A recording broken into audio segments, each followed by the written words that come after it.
thing about PRs is that they do this thing without trying.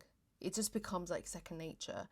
You have a problem, we can see all the moving parts, the interdependencies, the interconnections. That's if you're a good PR. And when you add, I just put my face, when you add systems thinking to that, as soon as I started systems thinking, I swear it leveled up my strategic consulting work.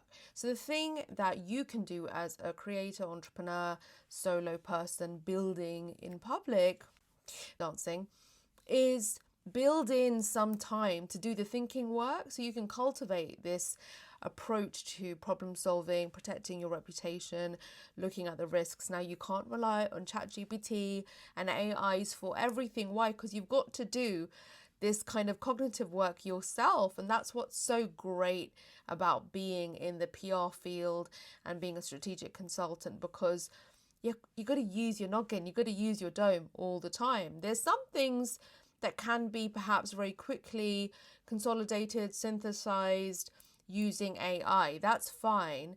But when it comes to providing much more tailored, suitable, appropriate solutions, then you've got to do that thinking work yourself. It's almost like if you're in a relationship, and unfortunately this I know is happening, is that instead of using your head to figure out a solution, and not just your head, your heart, your whole being holistic, using your senses, being in the moment, which is what you actually need to do as a strategic consultant. You've got to be really present. People are actually just pulling out their phones and looking for like the right response to give their partner or whoever it is that they're having a bit of a conflict with.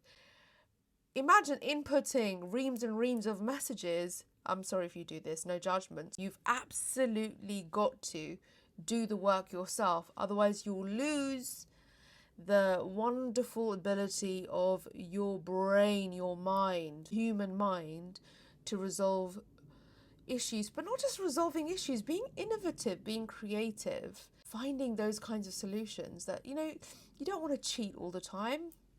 Surely not.